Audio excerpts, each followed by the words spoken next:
Hello everyone, I'm Jack Fisher and welcome to my world. And every now and then, you come across a TV show that you find yourself watching when you just want something simple, familiar, and enjoyable. You don't want to overthink, you don't want to overload on feels, and you don't want to follow elaborate plots or be on the edge of your seat half the time. You just want something you know you like no matter how many times you've seen it before. These shows are our comfort shows. Most people have them and they vary from person to person. But they all do something similar in that they give us that perfect blend of joy, relaxation, and contentment.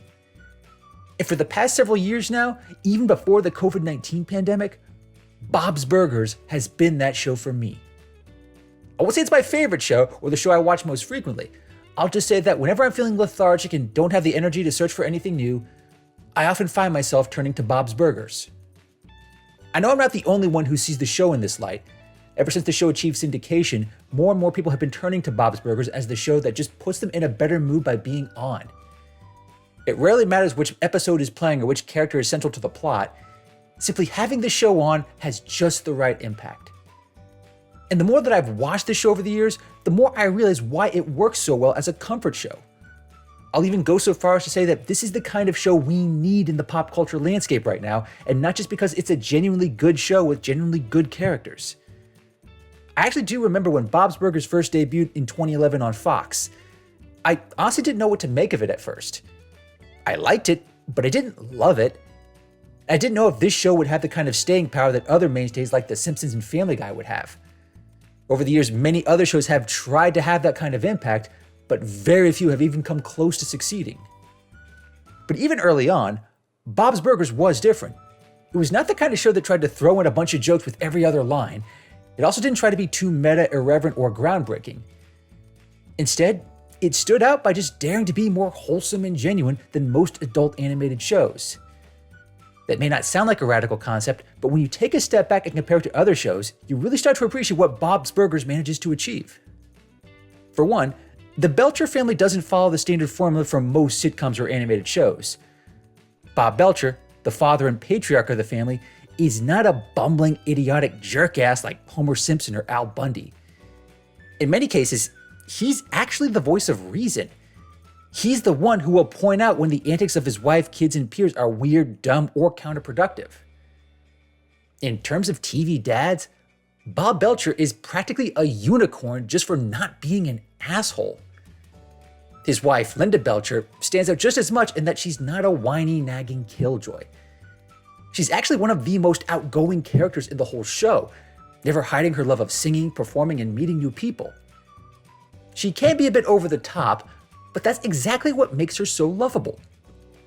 Also, and this is another critical element that makes the show work so well, Linda and Bob really do love each other. At no point in any episode of any season in this show do you wonder why they're still together. It's very clear that they actually genuinely love each other and support each other at every turn. And if you need to understand why that matters so much, just watch any random episode of Family Guy or any sitcom since 1983. A couple who just really love each other and whose relationship dynamics never come off as toxic, that is incredibly rare and remarkably refreshing. As for their kids, Tina, Louise, and Gene, they're all remarkable for TV kids in that they're not overly antagonistic towards one another. They actually do get along. There's never a point where they act as rivals or enemies. For the most part, they actually do love and support one another, and at no point does that ever feel too forced.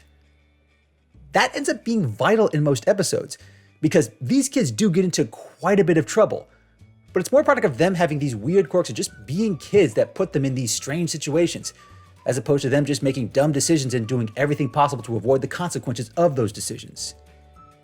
Tina, the oldest, is a socially awkward teenage girl that's still navigating puberty.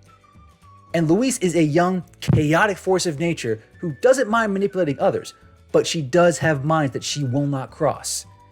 And as for Gene, well, Gene is just a lovably eccentric boy who never quite realizes when he says something inappropriate.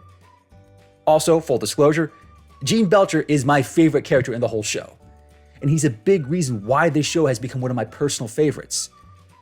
Between his energy, his charisma, and his relationship with his imaginary friend Ken, he's just a lovable embodiment of everything that makes the Belchers great.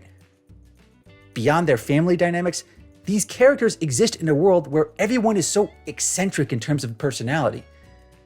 That world is also not the least bit ideal, because even though Bob and Linda work very hard every day, their restaurant is constantly on the brink. They are rarely able to pay their rent on time, and they're often subjected to the eccentric whims of their colorful landlord, Mr. Fishodor. But despite all their struggles, Bob and Linda both love what they do. They're also the kind of parents who don't try so hard to mold their children into one particular way. They never use a heavy hand, even when their kids mess up. They let Tina, Gene, and Louise explore their environment and grow on their own terms. It's what helps make their kids so unique, and even at their worst, the Belcher kids are a lot more well-adjusted than most kids in an animated show. And I think it's that rare aspect of genuine, supportive familial love that makes Bob Burgers such a great comfort show. It still has its share of wild cartoon antics, but at no point does it ever give the impression that the Belchers are overly dysfunctional. They have their problems, but those problems don't detract from the familial bonds that they share. In essence, they don't love each other because they're stuck together. They love each other because they're genuinely glad to be a family. It's a sentiment that shows in almost every episode, and it's a sentiment I've come to appreciate, especially when other shows seem to mistake being dysfunctional for being compelling.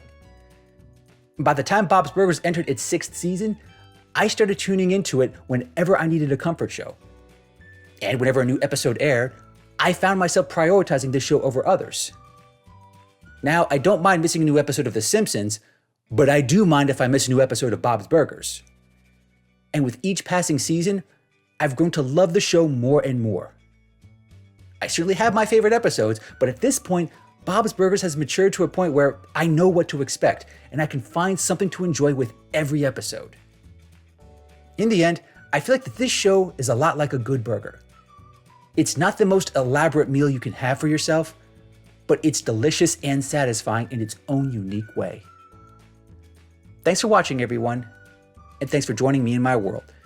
Please remember to like, comment, and subscribe, and until next time, take care and stay safe.